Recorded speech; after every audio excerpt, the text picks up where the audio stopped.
Hey Bayley, whoa, whoa, I wanna know if you be my girl.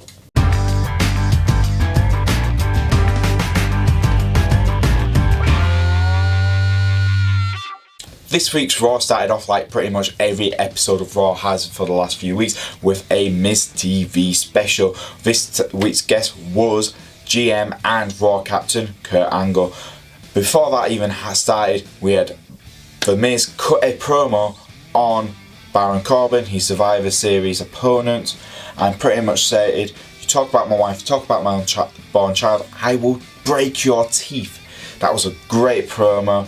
Then we had Kurt Angle come out explaining the situation with Survivor Series, building up Survivor Series. That was fine, but the work between The Miz and Kurt Angle just didn't feel natural. It felt like something was missing. The Miz went a bit, berserk that Braun Strowman has been included into the Survivor Series after he just attacked The Miz. The Miz brought up some good points. Kurt Angle just went, look, he's a very, very aggressive man. And by the way, you've got a match against him this week. And that built up for a match later on in the show. And now another thing which just feels like it has been continuing through every episode of Raw this last few months. Jason Jordan versus Elias. Just absolutely feels like there's nothing going on in this feud. And this time we had a guitar on a pole match. Because yes, we are back in WCW times. And I really needed to see two grown men fight over a guitar on a pole. It was stupid, it was boring, and Jason Jordan got the win after a back and forth between two guys fighting over the guitar. The winner was the winner who used the guitar first in the match. And again, pointless rivalry, pointless gimmick for a match. The crowd didn't even seem interested. Just absolutely pointless. So, just like Jason Jordan, absolutely pointless right now. Then we had Asuka's beat up of a jobber, really. She came out, beat up a jobber, local talent, and she just, you're building Asuka up to be a dominant force, just like you did with Nia Jax. Hopefully you will book her properly. It's kind of worrying, but I have to say that. But yeah, and then she got chosen for the Raw Survivor Series team. So that was good. We kind of knew she was going to be in there. So yeah, that was nice. Then we had Samoa Joe take over the show, and it was absolutely brilliant. Samoa Joe taking on, it was supposed to be Samoa Joe take on Titus O'Neil. Titus O'Neil comes out with Polo Cruz. Samoa Joe takes both guys out, goes to the ring, calls out anyone backstage who thinks they can take him on, and who comes out? Finn Balor. And the crowd go mental. Let's be honest, these two have had some fantastic matches in NXT. We know what we can expect from both of them taking each other on. It's been one of the best rivalries I've seen in years on NXT. So having them both on the main roster, absolutely brilliant. And this is giving actual direction. Brilliant. We finally got over the Bray Wyatt crap. Samoa Joe, Finn Balor makes sense. It will work as a rivalry between two upcoming stars. And the match itself was absolutely amazing. The only bad part was the ending. Double count out. But they saved it with both guys still beating the absolute crap out of each other. So that's brilliant. And then Kurt Angle pulls them apart and says, I want this kind of behaviour, I want this attitude. You two are both on the Raw team. So two great call-ups onto Team Raw. Fantastic, brilliant. But still, Finn Balor, top of the stage, jumping on Joe. Brilliant, absolutely.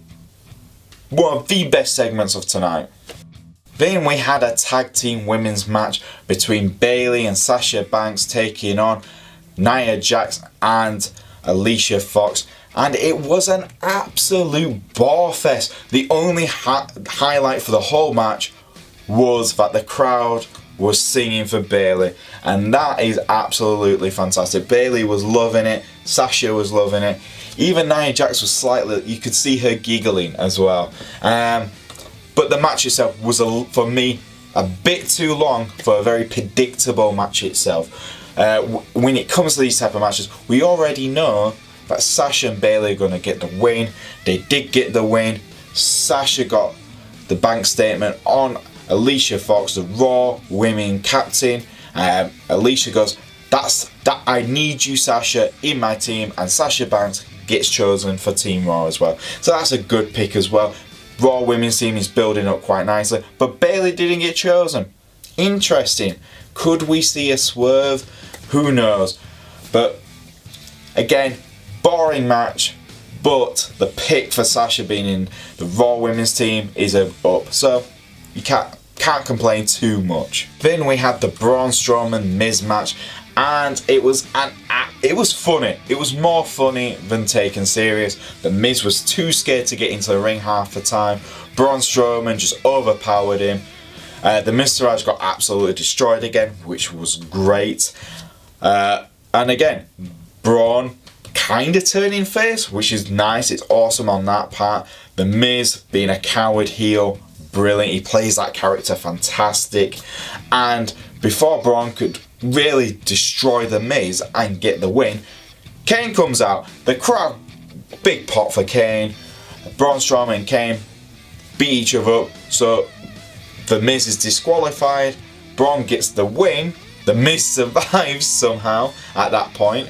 But Kane and Braun try and outpower each other. Braun outpowers Kane. Kane pretty much walks away.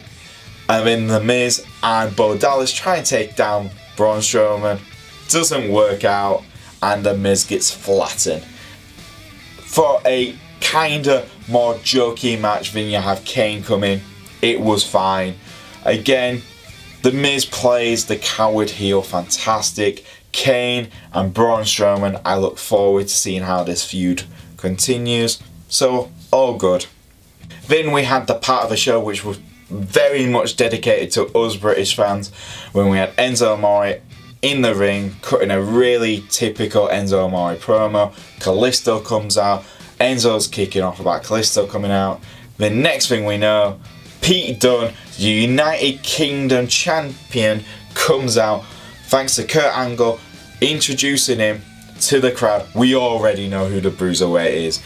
Comes out, walks out with an absolute swagger, and the crowd just starts chanting Bruiserweight. We have a match, Bruiserweight versus Cruiserweight. For its match itself, it was okay. Didn't shine Pete Dunne at his best. We all know he is so talented, but it was great to see the Bruiserweight knock out the Cruiserweight champion Enzo Amore. So for me personally, it was a disappointing match to watch because we know what Pete Dunne can do, but it's great to see Pete Dunne in the main roster kind of event. So down that he's in the Cruiserweight, up that he's on the main roster. So I can't complain too much. And for our main event, we had a tag team match where we had the defending champions, The Shield, Seth Rollins, Dean Ambrose, taking on The Bar, Sheamus and Cesaro. And again, I wasn't umming and ahhing, would this be a good main event? I've seen this match quite often in the last few months. Do I really need to see it again? And you know what? This just shows you the caliber of all four guys in that match. It was an absolute brilliant match, worthy of the main event. Even though I've seen this match, there were so many near pins, I was still entertained. It was still very entertaining. Before the match even ended, we had an interruption by the New Day from SmackDown Live. Everyone from Raw's locker room just comes out, pours out into the ring to make sure SmackDown doesn't attack anyone backstage. Kurt Angle's looking everywhere, and it's just New Day calling out, saying that Raw is the B show, which was great because they were using Raw's own words against them. And before we know it, Sheamus gets the pin. The match is still continuing, and we have new Raw champions. And that was brilliant. And that was fantastic. And it was a great way to end the show. So, there you go. An absolute stealer of a show. My final thoughts of this week's Raw was this. We had an absolute killer debut for Pete Dunne. I can't wait to see if they continue use of these guys from the UK tournament, because they are absolutely amazing. Hopefully they won't be pushed into the 205, because that is an absolute crime. We had the New Day pretty much invading Raw by themselves, which was brilliant. But the downside, that something I didn't mention in the actual Raw review, was that the final place for the Raw men's team went to Jason Jordan. An absolute disgrace when you think about who it could have been, who should have been chosen. So, yeah. Apart from that, this week's episode of Raw, you can tell they're holding off a lot of stuff when they get back to America, 1 week away from Survivor Series. Can't wait to see what happens on SmackDown Live, because I reckon this is going to be the episode where we're going to see Raw invade SmackDown. But there you go, guys. If you do like my videos, please comment, like and subscribe. You can follow me at Boise88, and I will see you guys next time on Smack Talk Wrestling Reviews.